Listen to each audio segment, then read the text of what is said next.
It's now my pleasure to introduce our speaker this afternoon, and thanks to Insurica for being our sponsor of this afternoon's keynote. Brittany Hodak is an award-winning entrepreneur, author, and customer experience speaker who has delivered keynote addresses across the country, in fact, across the world. She's talked to American Express. She's talked to the United Nations. She's worked with some of the biggest brands across the globe, entertainers, names like Walmart, Disney, Dolly Parton, Katy Perry, and many more. Her first book, called Creating Superfans, soon after it was released, here's what Forbes said about the book. And I love the simplicity and the impact of what Forbes had to say.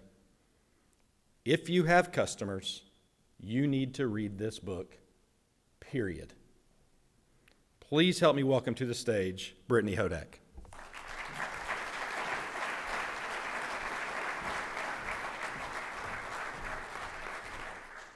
Thank you so much, Josh. I'm thrilled to be here with you guys today. We're going to have a lot of fun. You've all got margaritas. Enjoy them. I want to know how many of you remember when you were kids calling time and temperature? Did you guys have a time and temperature number you would call? It was a bank, a credit union. At the tone, it will be 3:57. You would wait for it. It is 54 degrees. Do you know what kids today do when they want to know the time or the temperature or anything else? They ask the air, and the air magically answers them. Alexa or Siri or Google is happy to tell them anything they want to know. So much has changed. And so much will continue to change at a pace that, to be honest, some of us probably aren't ready for. But there are things that won't change too. And today, we're going to talk about the duality of those two realities and what they mean, how they can work together, and how you can take advantage of some of the things that are changing, specifically generative AI, to increase your customer and employee experience. Because when you can do that, you will create more superfans. Now, I define a superfan as a customer who creates more customers. It's someone who is so delighted by their experience with you that when they have the opportunity to advocate on your behalf, they don't hesitate. They do it. When someone says, I'm looking for a new policy, when someone they don't even know in a Facebook group says, I'm looking for someone, they offer up your name. Word of mouth has been one of the strongest forms of marketing and one of the best ways to get qualified leads since the beginning of time, and will continue to do so.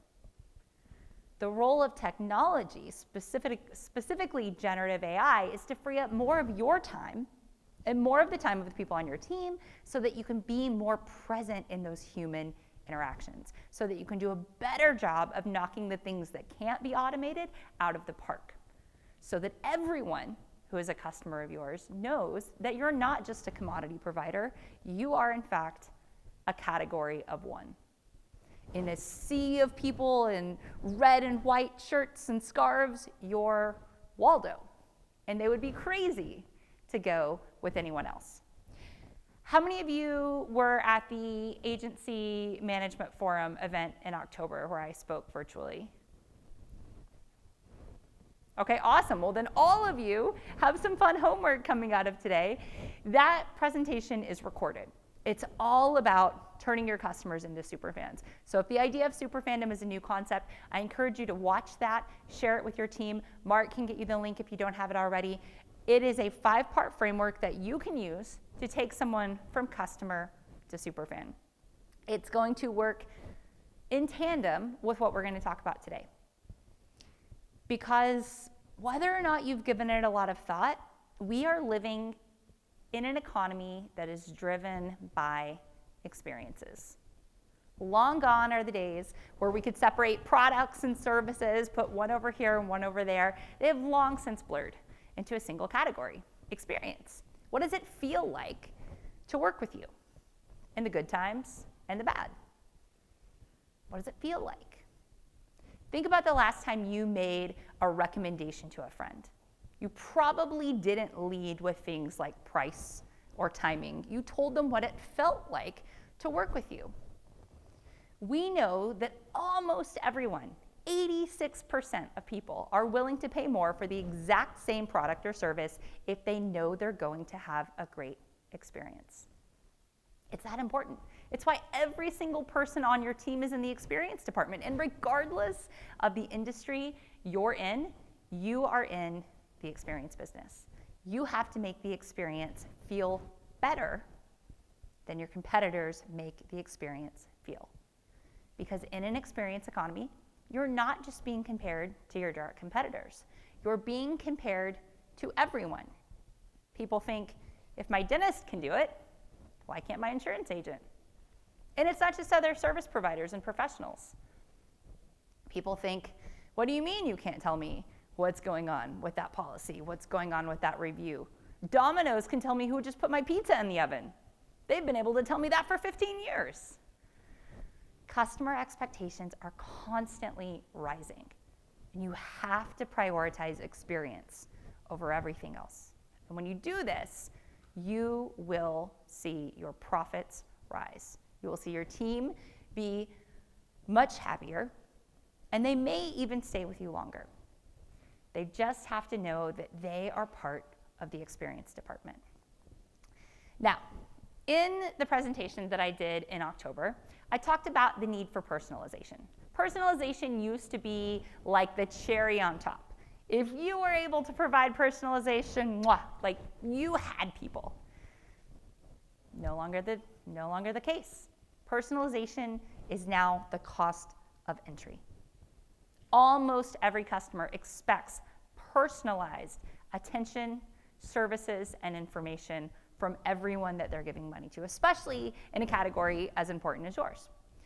Basically, personalization falls into two categories. There's the high tech and the high touch.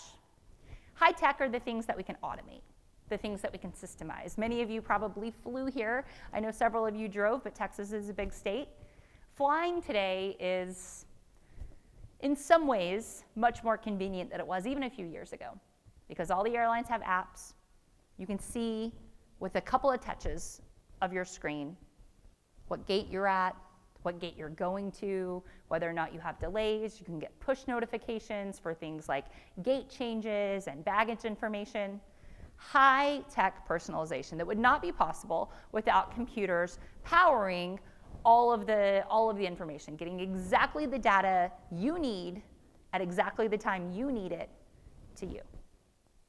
The other type of personalization is high touch, the things that can't yet be automated.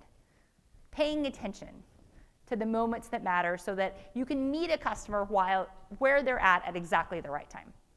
An example of this in the airline industry would be if you're flying and as you're boarding the airplane, your children are escorted to the cockpit to look around, maybe get the little wings from the flight attendant.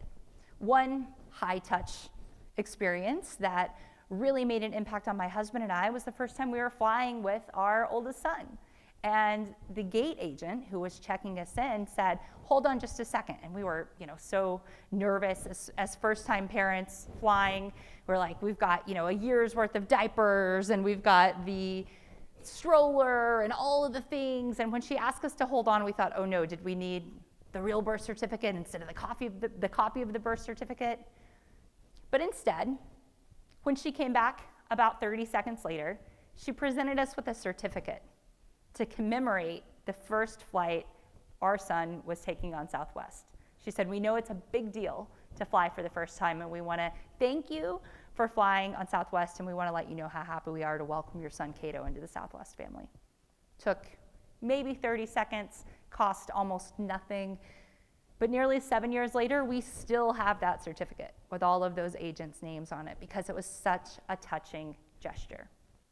High tech, high touch. We need both of them because when you have them both, you can create truly high impact. So today, we're going to talk about how you can use high tech, specifically generative AI, to free up more of your time and more of the time of the people on your team to focus on those high touch moments. Because while high tech might make the experience better, high touch are the things people are talking about and sharing about.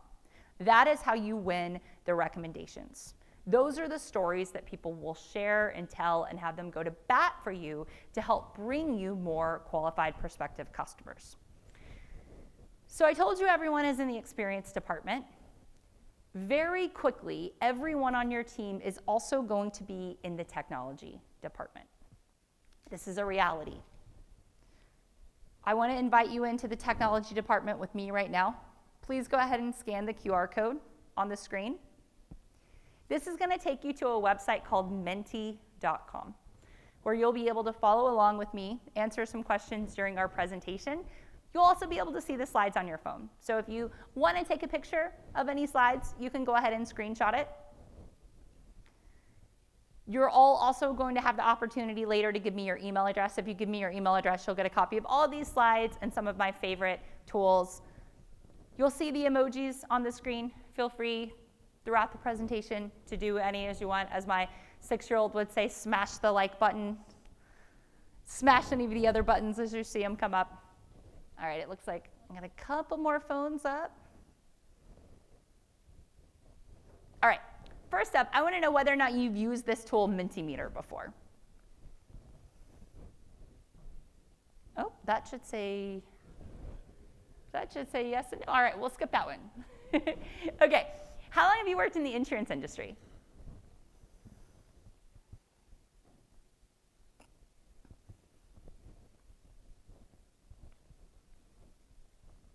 Wow, that's a lot of you who have been in it for more than 25 years, and some newbies. I promise you, your industry is going to change more in the next 3 years than it has in the past 30. And that's because the world is going to change more in the next 3 years than in the past 30. And I said at the Leadership Forum a couple of hours ago, I think what you do or do not do in the next 6 months with AI is going to define the next 3 years of your agency. And where you're at 3 years from now is going to determine if you choose to still be in this business or not. That's how important AI is right now at this moment. How many employees do you have on your team?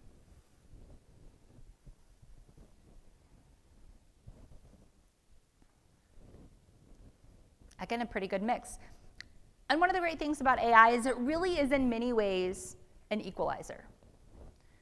One of the things that I like to talk about when it comes to creating superfans is it often isn't about the money.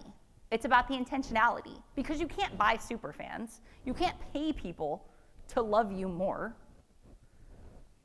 Even if you have more money to spend on budgets or advertising, that doesn't create affinity. That doesn't create affection. That doesn't create advocacy. And AI, much like experience, is a great equalizer. So all the things that we're going to talk about today are available to every one of you in this room, whether you are the one person on your team putting the I in independent, or whether you've got a larger team, because everyone is in the experience department. And starting now, everyone has to understand that they're in the technology department too. Now, when you hear artificial intelligence, what's the first thing that comes to your mind? Tell me in a word or two. What do you think?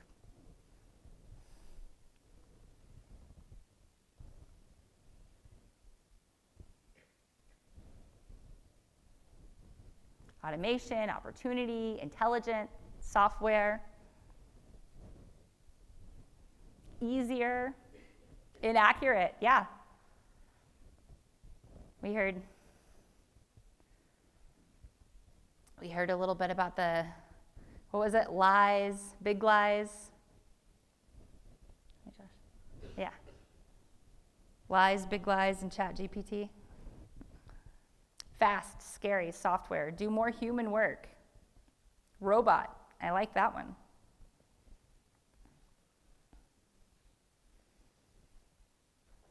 I like that efficiency and automation are the two most common answers. Scary.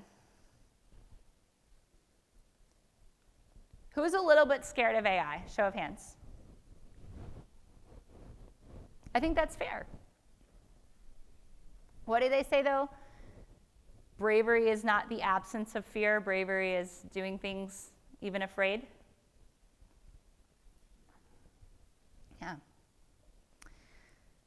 So I want to talk about ChatGPT a little bit. I'm going to talk about ChatGPT quite a bit today because it is a really good point of entry for any of you who have not yet played around with generative artificial intelligence. It's not perfect, but it's really good, and it's getting better all the time. In fact, it's several degrees better than when it was first introduced not even 2 years ago.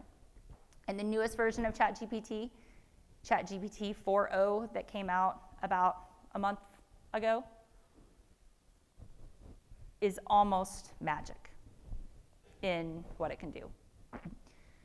I was talking to an insurance agent from Tennessee where I live, and he was like, yeah, I'm not really paying a lot of attention to AI because a couple years ago, everybody told me I had to care about crypto. And everybody told me I had to care about the metaverse. And here we are now. And I just want to be very, very clear. Generative AI is not the metaverse. It's not crypto. It's the automobile. It's the internet. It's mobile phone. Life is different forever. This chart is the time to adoption of various technologies over the past 150 years or so, of how long it took to get to 100 million users. You can tell the telephone, it took about 75 years. Things speed up. Once the mobile phone was introduced almost exactly 100 years later, it took only 16 years for 100 million people across the world to have mobile phones. Adoption of the internet was even faster, 7 years. Facebook, it took about 4.5 years to get to 100 million users worldwide. It took 2 months for ChatGPT to get to 100 million users when it was introduced in 2022. And there are still at least 100 million users every single month on ChatGPT. So this is not going away. I'm curious how many of you guys are using AI tools in your business right now? Yeah? That's great.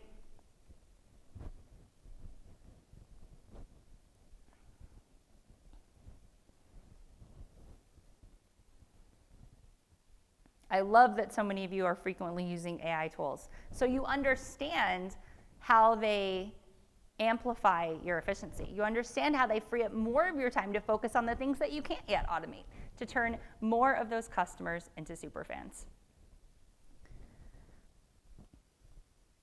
So we've got a large percentage of you that are using them on a regular basis, and that tracks.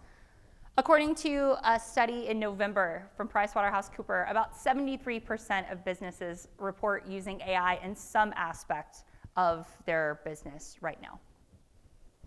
Well, let's talk about generative AI. How many of you are using generative AI tools in your business right now?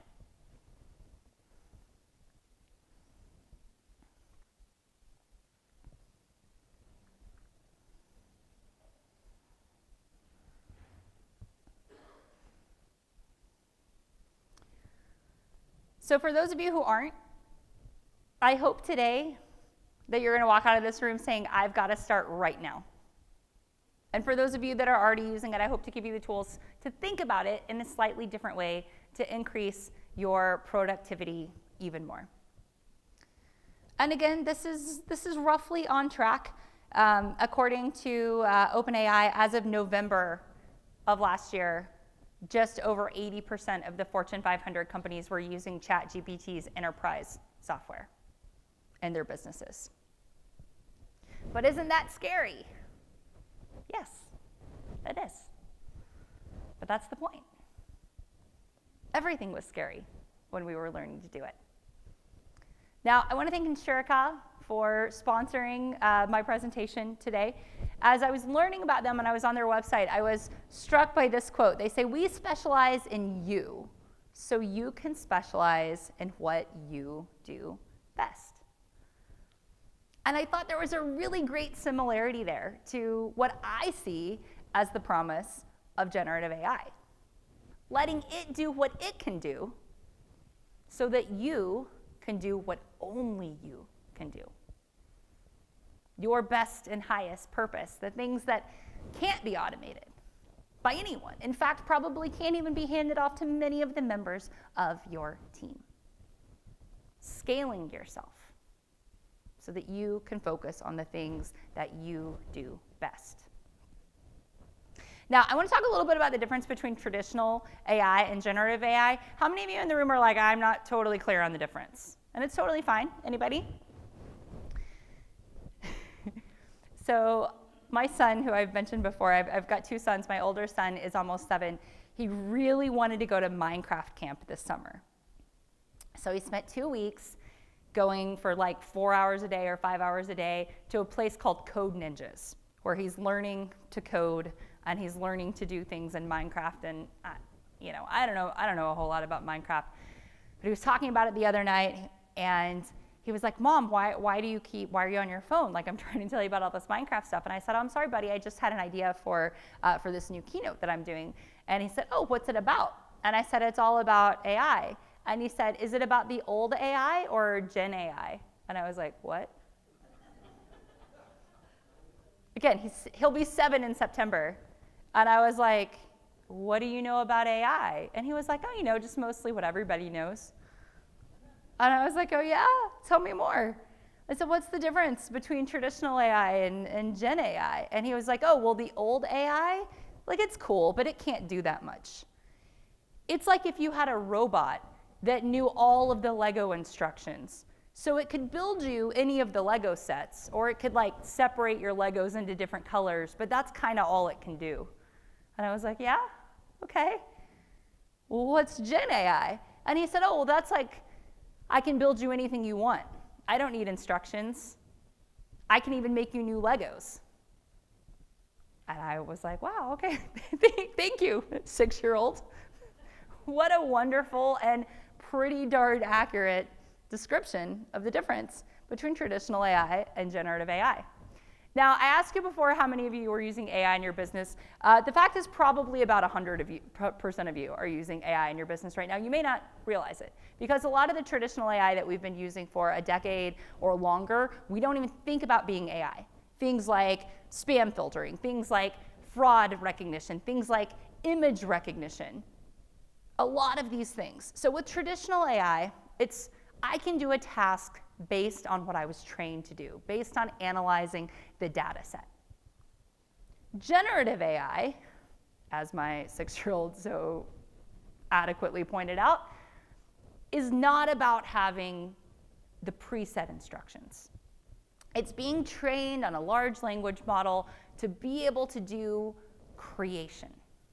That's where generative comes from. It's generating something that didn't exist before, whether that's text, whether that's pictures, whether that's videos, music, code, creating something new seemingly from thin air, which is incredibly helpful when it comes to increasing your productivity. Now, it's absolutely not perfect, and it's absolutely not ready to go out of the box, so we're going to talk about some of those things.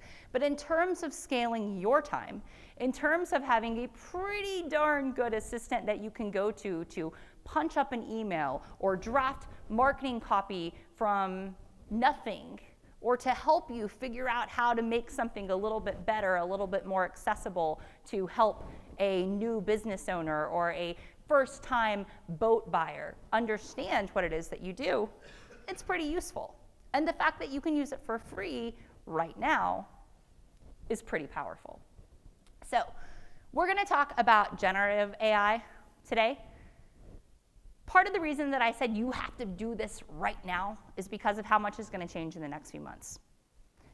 Apple just announced that with iOS 18, the update that's coming this fall, they're going to partner with OpenAI to have what they're calling Apple Intelligence driving just about everything on the iPhone, which means this is going to become more and more commonplace in your everyday life, and more importantly, in the everyday lives of your customers.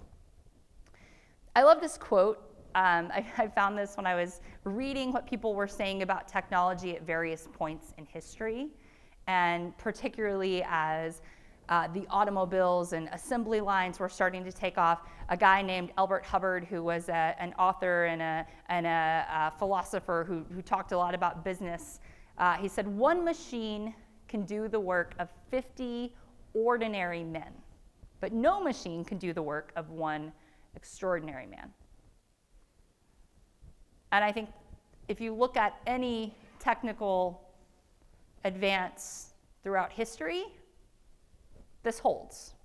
And this will absolutely continue to hold up with generative AI, at least for the next several decades. Now, when people talk about artificial general intelligence, sort of the theoretical idea that at some point there will be emotional intelligence to rival a human with AI, maybe not so much. But many of us are not going to be alive to see that happen. And most of us are not going to be working when that happens. It's still very much theoretical, very much, most people agree, decades, if not a century or more away. So, how can we intentionally take the work of 50 ordinary men and leverage it to help us be more extraordinary? In my Creating Superfans presentation that you guys can all see from October, I talked about this idea of intentional experience design, bringing more intentionality to every single part of our customers' journeys. I believe that there's only 3 types of experiences customers ever have. At any moment, as you go throughout your day, whether you're having a quick interaction or a prolonged interaction, you are going to leave that interaction feeling one of exactly 3 ways: better, worse, or the same as you did before it started. You guys are all going to leave here better, not necessarily because of me, but because you have alcohol, right? Tequila is really good at taking something from a negative or a neutral to a positive, unless, of course, you have too much tequila, and then, of course, it slides back to neutral or negative. But those are really only the 3 things: better, worse, or the same. Every single interaction your customers have at every touch point leaves them one of those 3 ways. From before you even know who they are, when they're trying to decide if they should reach out to you about a policy, when they're doing their research about you on social media, on a search engine, asking a friend, they're already beginning to ask themselves subconsciously, am I better off, worse off, or is this like a nothing burger that's impacting my life in no way? And if so, should I move on and look for somebody else? So the intentionality is key. When we're talking about AI, and particularly generative AI, the most important thing to be very, very focused on is the intentionality of the prompts that you create. Because your output is going to be directly correlated to your input. It's like baking. The better the recipes, the more intentional you are with what you use and how you mix them, the better the outcome, the better the output. So, I want to give you a framework to help you be more intentional in the prompts that you engineer. And of course, it's all going to come back to robots, because who doesn't love a robot? Who are some of your favorite pop culture robots? You guys remember when we were kids, we all thought we were going to be living like a Jetson life? Who thought you were going to live like the Jetsons? I 100% did. Okay? Well, we are going to talk about robots, but not those kind of robots. Robots is an acronym. This is a 6-part framework that I've put together to help you and your teams do a better job of creating intentional prompts. Because the better the input, the better the output. And in order to truly buy back some time for yourself and your team to focus on the things that can't yet be automated, you're going to need to get really good at creating really intentional prompts very quickly. I would make this your number one priority over the next 60 to 90 days. Because the amount of skill that you can create now will catapult you when everybody else starts catching up to this months or years from now in your space. So, robots. It's an acronym, as I mentioned. The R stands for role. For the examples as we go through here today, I'm going to be using ChatGPT because, as I mentioned before, ChatGPT is free, at least on its base model, and available to all of you right now. In my day-to-day life, the system that I use most is called Magi, M-A-G-A-I. And I like it because it combines a lot of different LLMs together into one interface so that I can create personas. I can have multiple personas, so I'm not having to constantly, at the beginning of every interaction, tell the AI how I want the AI to respond. We can talk a little bit more about that. I'll be here during the cocktail hours if anybody wants to talk to me about how you're using AI to create superfans right now, or what you want to do to create more superfans in the future. But the R in robots stands for role. And essentially, that means how are we asking the AI to respond to us? As an example, I said to ChatGPT, assume the identity of a first grader and tell me a joke that will make independent insurance agents laugh. GPT said, why did the independent insurance agent always carry a pencil? Because they wanted to be sure they could draw up a good policy. Right? Grown? One of the things I will tell you that AI is not great at yet is humor. Right? Because what AI is doing is making a statistical probability choice about what the next best word is to use in a sequence of words, right? It's looking at all the words or tokens and saying what should probably come next based on the input. Humor, not something it always does a great job on, but you can see that it's saying, okay, role is like a first grader telling a joke.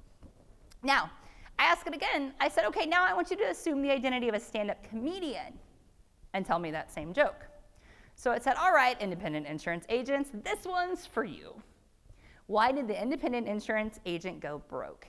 Because every time they got a client, they said, coverage, you betcha, and gave away their umbrella policy for free. Now, two things I want you to take away from this. Number one, do not use AI to write jokes.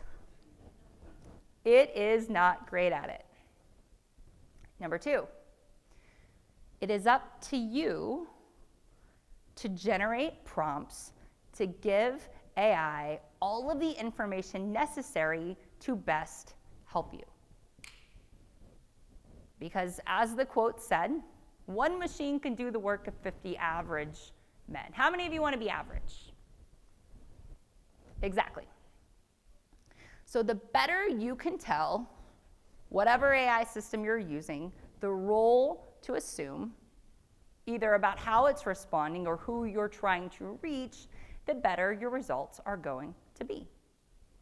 Now, you can upload your own writing to try to train an AI to sound more like you. A really great thing that you can do is ask it to analyze things you've written before and then say, give me a synopsis of how you would define my voice in a way that I can feed you back in the future to write like me. And then it'll analyze things like your tone, the style that you're using, all of the things that make you sound like you. So when you start playing with generative AI, the very first thing that you have to consider is the role. If you could wave a magic wand and turn this magic robot into one type of person to help you out, what would that be and why? Up next is O. O stands for objective. AI can do a lot of things, but it cannot help you solve a problem that you cannot articulate. So articulating what it is that you're trying to do is imperative. Now, one of the things that I talk about when I talk about creating superfans is the fact that the biggest threat to many businesses is something that's not on a lot of people's radar. I talk to people all the time and they say, we've got an awareness problem. Not nearly enough people know about all the great things that we do. Does anybody ever feel like that? Like if only maybe you had a bigger ad budget. Maybe only if you had a little bit more access to creative people on your team to help some of those social videos go viral or help more people see your content, then they would wake up to like how great you are, all the awesome things that you're doing. In reality, it's almost never an awareness problem. Plenty of people know. They just don't care because you haven't given them a reason to. You haven't connected your story to theirs in a way that's powerful enough to make people have a preference for you. You haven't connected your superpower to the problem they're trying to solve. It's an apathy problem. One of the best ways to use Gen AI to overcome apathy problems is by being super clear on your objective. What is the problem you're trying to solve? For every type of customer at every type of their journey. Is this somebody that is at the very top of your funnel that you're trying to solve an awareness problem? You're trying to get them to know that you offer these things? Or is it someone much lower down the funnel, someone that you're trying to get to renew their policy, to stay with them? When you're generating prompts for ChatGPT or any other Gen AI, think about the objective. Say things like, I want to help blank accomplish blank because blank. Because again, AI is not very good at solving like a big picture problem. It's good at individual chunks. What is the next step? What is the next step? What is the next objective? How can I get there? When you're talking about the objective, the next thing that's going to come up is the background. The data sets, the information, the things that you know, but you don't know if the tool that you're using knows. Lots of big companies are building their own generative AI tools right now. Morgan Stanley launched one last year that they have taken all of the reports, all of the data, all of the information from everything that they have available and put it into one LLM that is being trained for basically their agents. So if somebody is a relationship manager, if they're an agent, if they're anybody working in any capacity at Morgan Stanley, they can use this tool to do quick research for them, to look for answers, to say, well, let me see what's going on in that market. Let me see what's going on here. Let me search the information that they gave you. Very helpful, right? To be able to search vast amounts of data much faster and in some ways probably more effectively than a human agent could. 10 years from now, you will all very likely be able to have a trained GPT of your own. Right now, most of you are probably not working at companies that are large enough to do that. You're going to be depending on companies like Google or OpenAI or Meta to use the models that they have built, like ChatGPT. So it's important to give background information that matters to you.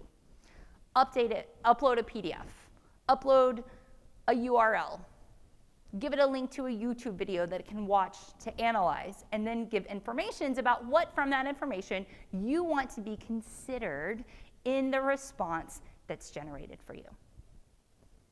Now, one of my favorite things to use Gen AI for right now is to make things better. If I have to deliver difficult news to somebody and I'm not quite sure how to say it, if I am not sure how to word something for a different industry, I very often will upload a draft that I've written and say, make it better. Can you make this more empathetic? Can you make this shorter? How can you make this 30% more condensed? How can you make this a little bit more powerful, right? The background matters. Again, the better the input, the better the output. It's not a magic button yet that you can just click and have everything that you need. So think about the inputs. Specifically, think about the background information that you're feeding it. Because all of those things are going to affect the output, which is our second O. Now, when you think about output, on like a very surface level, it's what are you looking for? Are you looking for a 500-word blog post? And if you are, who's that blog post for? Are you looking for information that you can put into some sort of lead magnet or drip campaign for people? What is it that you need at that moment? Putting these first 4 steps together, what's the role? What's the objective? What's the background? And what's the output? Is gonna get you to a pretty good first draft. This idea of writer's block, it's gone forever. Nobody ever has to look at a blank page ever again, ever.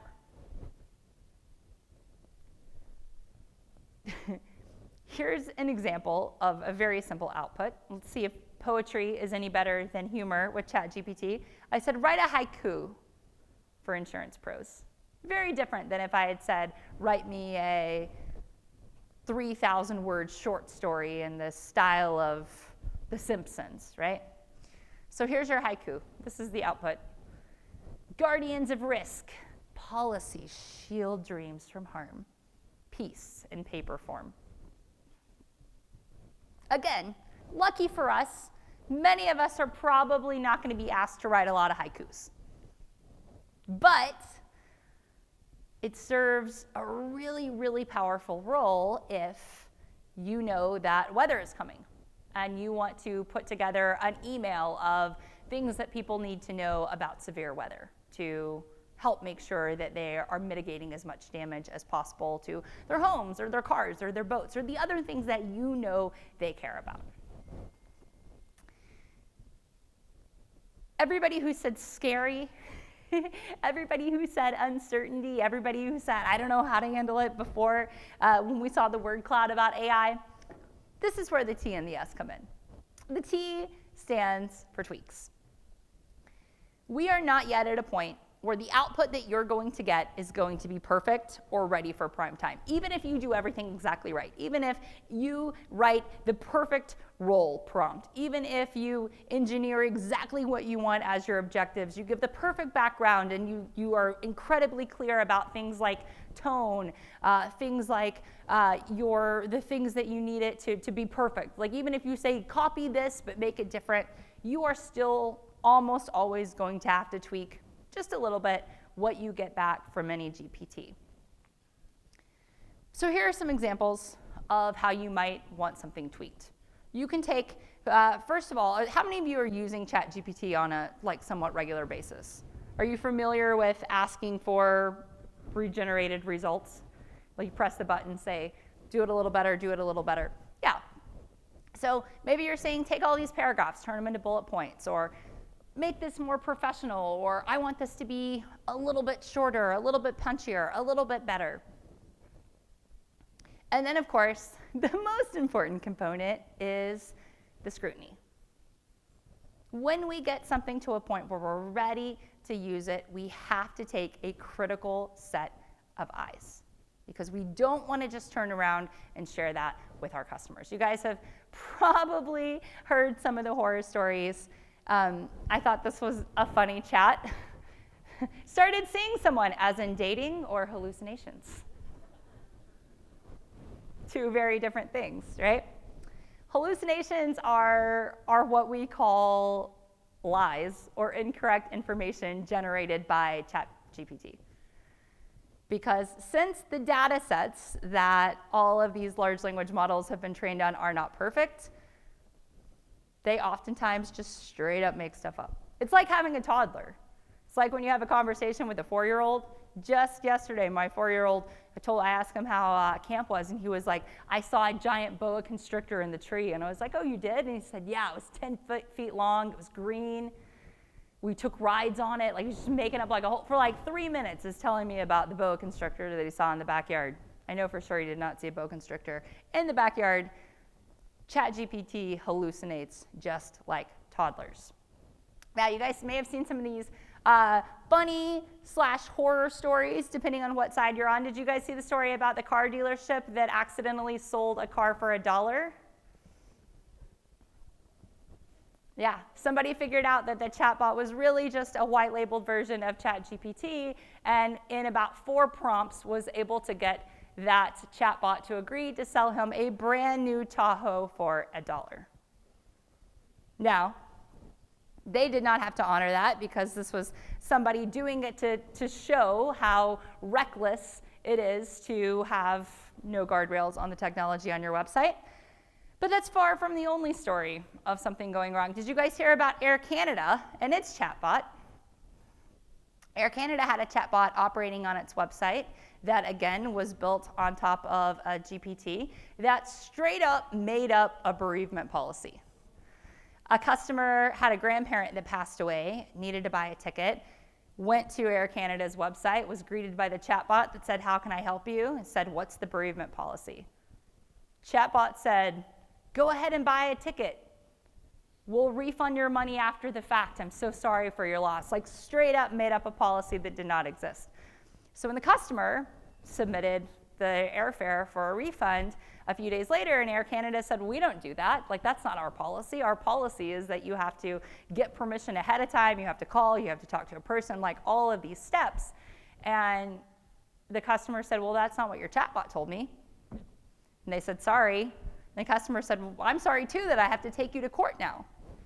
So took them to court, where Air Canada argued that their chatbot was a separate legal entity from their company, to which luckily the judge was like, "Hilarious, nice try. You are liable for this refund." And in this case, it was only like, I think it was like $800 that they had to pay, but serves as a good example of not just throwing something up without guardrails. How many of you have chatbots on your website right now? Great. I am absolutely not a fan of most businesses having chatbots. If you have a traditional AI chatbot where it's really like a decision tree that says, "I'm going to help find something faster," that's one thing. But we are absolutely not yet at the point where AI can replace human agents in most instances. Now, there's some really great generative AI technologies. One of my favorite companies, they operate in the financial services space. They're called Glia. And they've got a 3-part promise where it's about customer experience, but also agent experience, and then the overall company or corporate experience. So automating things that agents used to have to do, like recapping the call, like doing a sentiment analysis, like talking about what the next steps are going to be for the customer. Absolutely, when you have tools with guardrails, that's a great thing, but you have to have the human component. You can't just unleash the robots, as so many people have tried to do. This story from a few months ago really made me laugh too. Did you guys see it in the news cycle where New York lawyers got in a little bit of trouble because their legal brief that they submitted referenced 6 cases that never happened before?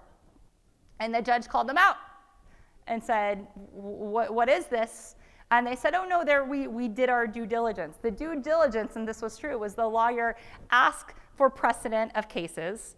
ChatGPT, like my 4-year-old who yesterday at school saw the boa constrictor, made up cases. So-and-so versus so-and-so. Made up summaries.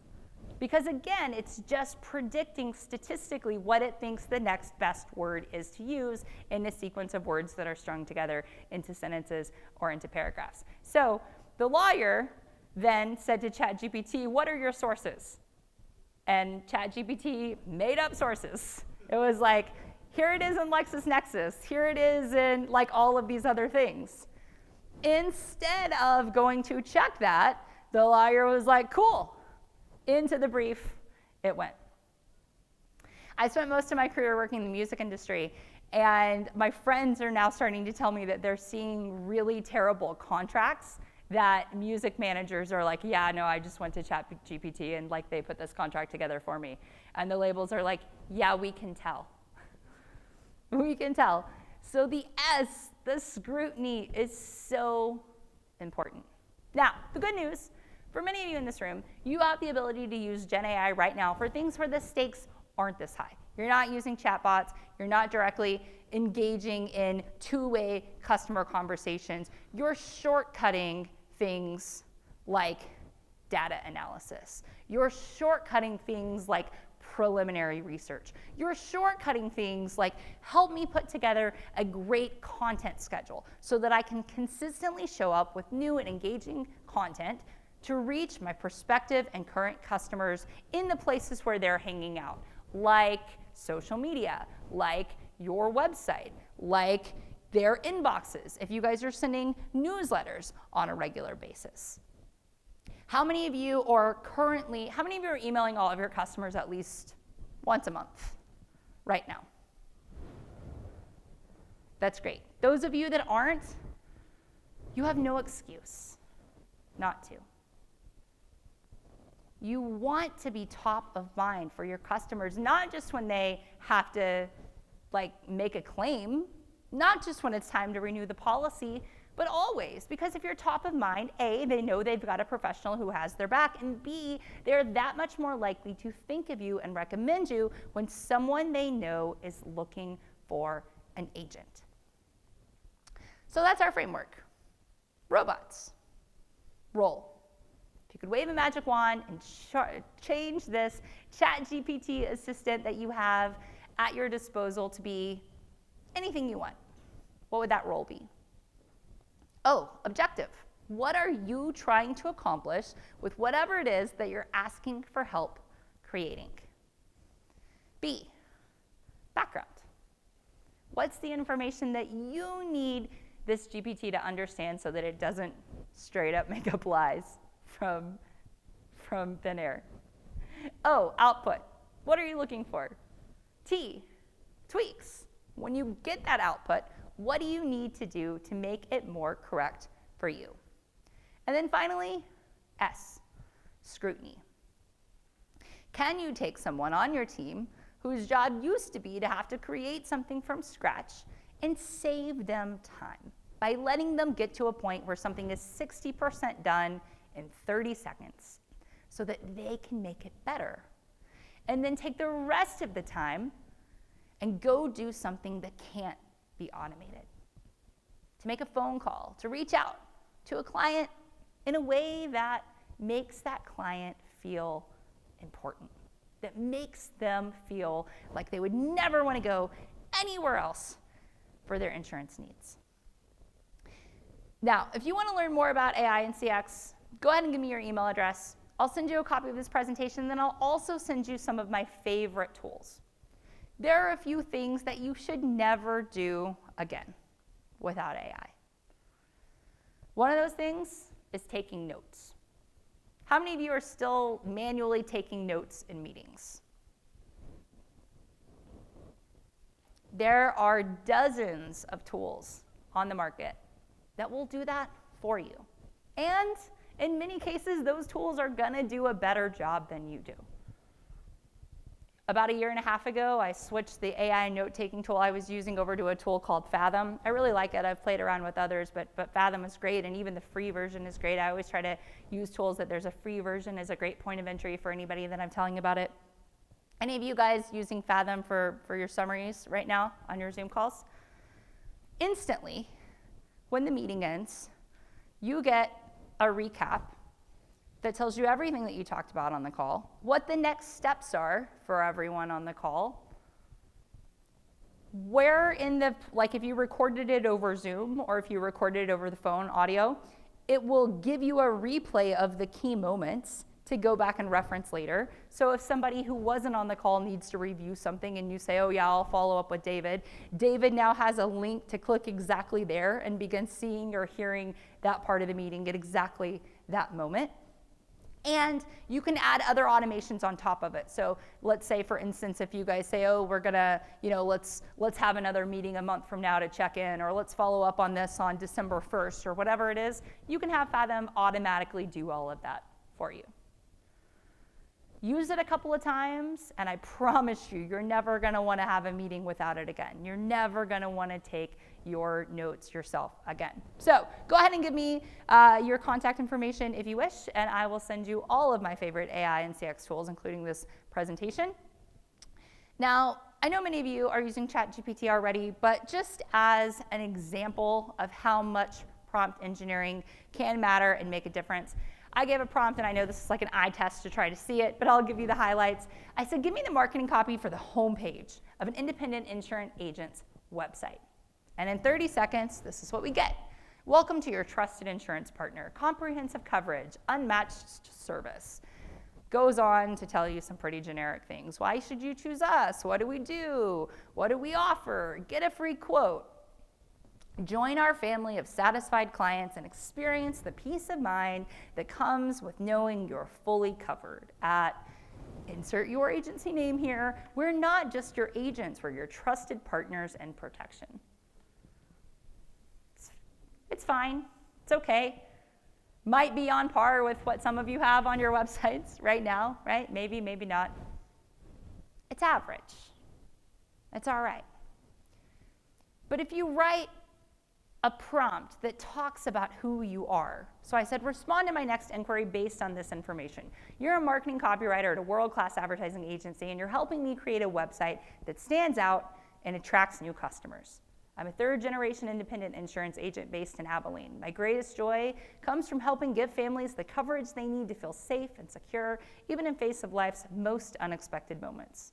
My objective is to create a new homepage with a homepage copy that helps differentiate me from other agents in my area and also from large household direct carriers. Please write marketing copy for the homepage of my website.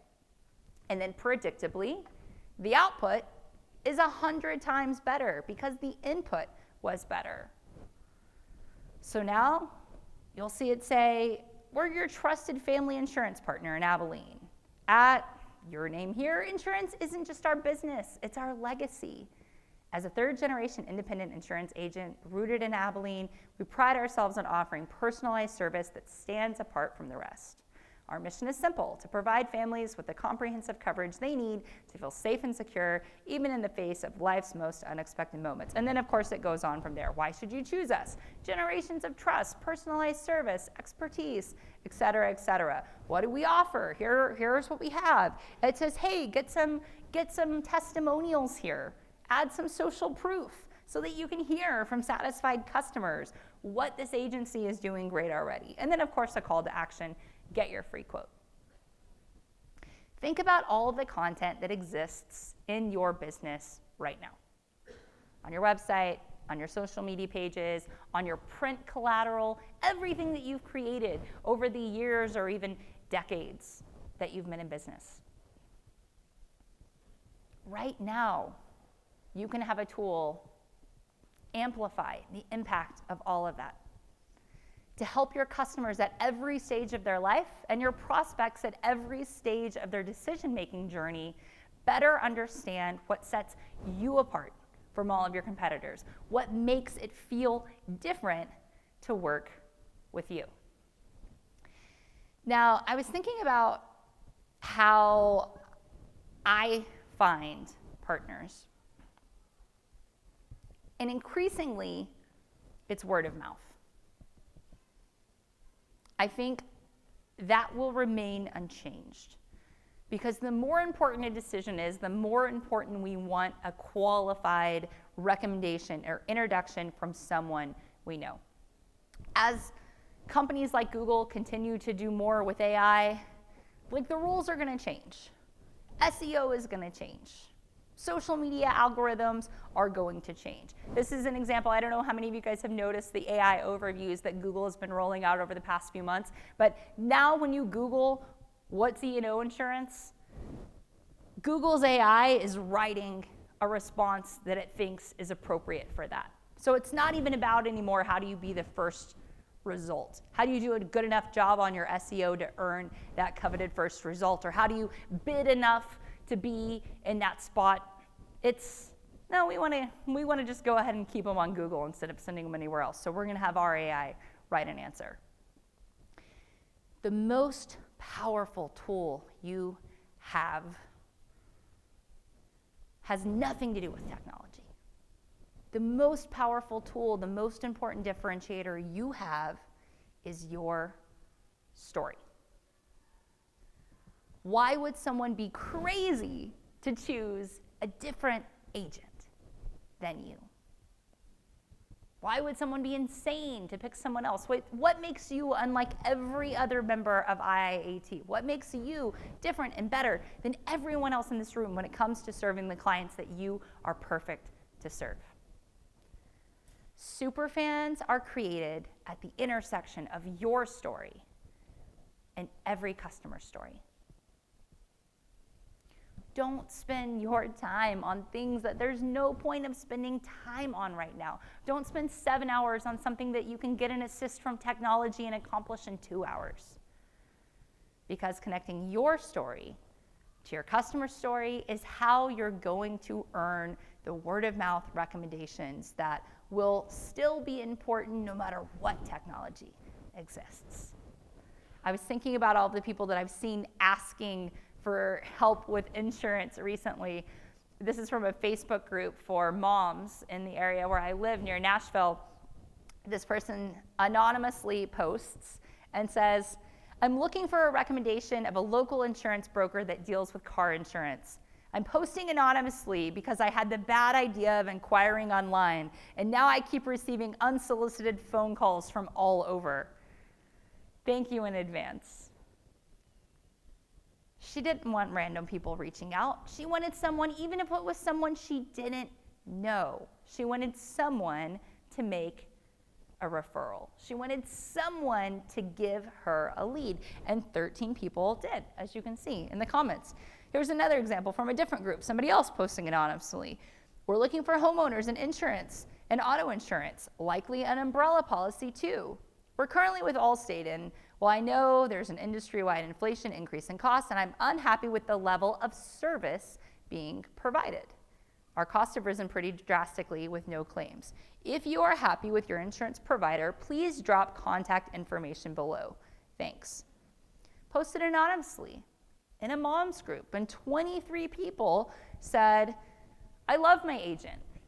Here's who you should work with. Here's their information. You can see they're tagged in, they're being talked about. Not because these customers were being incentivized in some way, not because they knew this person, because again, remember, it's an anonymous member, but because they were so satisfied with the service they were receiving that they became an advocate. I would argue that most of them are advocates because they felt a connection between their needs and the experience they were receiving from that provider. Their story had been connected to that independent agent's story. That is how we have to spend our time. So as you're evaluating what you should automate, what you shouldn't, where you should use technology, where you shouldn't, what it's okay to try, what it's not okay to try, there's 2 questions that I recommend asking yourself. Number 1, does this technology directly impact the experiences of my customers or my team in a positive way? Is it taking one of those net neutral or net negative experiences that we talked about earlier and creating a net positive experience? Is it improving the outcome? If it is, great. That is a technology that you should be using. What if it doesn't? Well, that's where the second question comes in. Does this technology free up time or resources that my team and I can use that we can reallocate in some way to serving my customers better? So even if there's not a direct correlation between what this technology is and what my customers are seeing or feeling, is it freeing up more of our time to focus on the things that can't yet be automated? If it's a yes, then that's a great technology to integrate. I remember when I was a little kid, before we could just ask Alexa any question we have, when I would ask my dad how something worked or what something was about, there were always two answers. Answer number one was, look it up.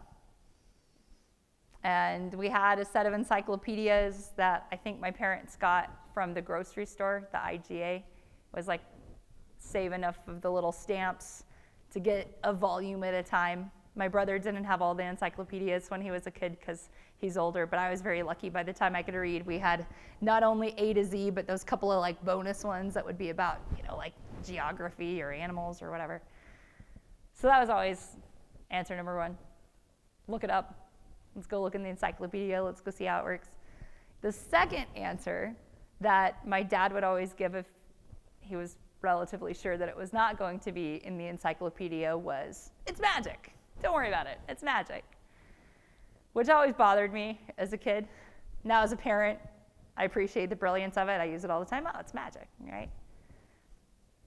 Things can feel like magic. AI can feel like magic, especially when you're asking ChatGPT to generate a picture for you, to create an image, to create a song, all of these things that it's just using these random string of words to generate these incredible things. But you know what's truly magic? When your customers tell their friends how awesome you are. When you have customers that are creating more customers for you because of the level of service they received, because they're enthusiastically advocating for you, I think that's magic. In fact, when you tell people you're great, either with copy that you wrote or copy that you generated with a great prompt on a GPT program, that's just marketing. Everybody does it. If you do it well, you'll future-proof your agency.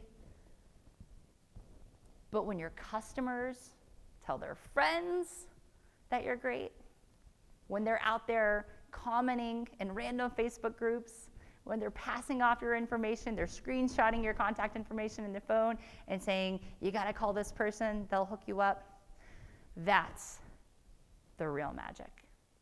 And as you embrace AI, as you play with it, as you learn, please make it a part of your days. If not every day, at least a couple of times a week to play and iterate and get better. Use Catalyst. They're incredible. They've got their new State of Technology report that came out that all of you have access to. They have people standing by to help you not just understand how you can better build your tech stack and put it together, but what it is that you can do to win with AI.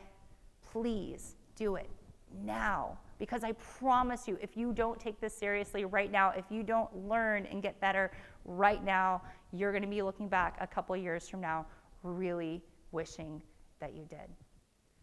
So to future-proof your agency, number one, play, learn, iterate, do all of the things with all of the technologies. Don't be afraid. Everybody is learning together right now. And number two, take everything that you learn, take all of the time that you get back, take all of the energy and the resources that you serve and reallocate those to loving on your customers, to making them understand that you care just as much about them as you want them to care about you. Because when you can do that, you're always going to be their Waldo. They're going to be out there helping create even more customers for you. Thank you guys so much for letting me hang out with you.